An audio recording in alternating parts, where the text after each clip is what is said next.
On a nondescript street in Thailand, undercover cops have a restaurant under surveillance.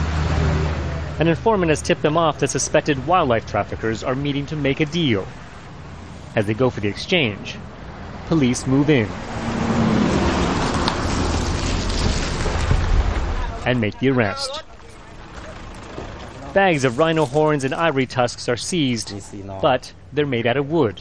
This is a training exercise run by the UN. The role-playing is meant to combat an illicit trade that authorities say is becoming more sophisticated. With organized crime syndicates said to be involved, it often means such things as drugs are also now regularly found during seizures.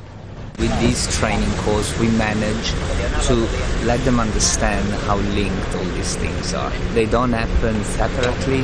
Very often, brokers involved in wildlife trafficking may be involved in other forms of transnational organized crime. Recent high-profile busts have uncovered just how lucrative wildlife poaching alone has become. In Southeast Asia, the UN estimates the selling of endangered animals is a $20 billion a year business, and one that is only growing, bringing the world's iconic creatures to near extinction. Wildlife authorities say most of the time this is where the investigation ends, with only the low-level mules or the middlemen being caught because the investigations are simply not deep enough in scope. These exercises are aimed at trying to get police to think about a more thorough investigation.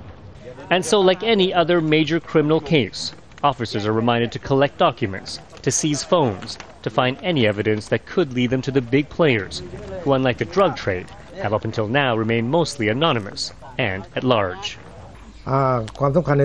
We admit that in the past we didn't give it priority and tended to look more closely at other crimes. But due to foreign pressure, we've since realized the importance of wildlife trafficking. Here in Thailand, income generated from it is second only to narcotics. For many police forces, the problems have also traditionally been how to tell the difference between animals that are illegal and those that aren't. The UN is helping on that front too, with seminars like these.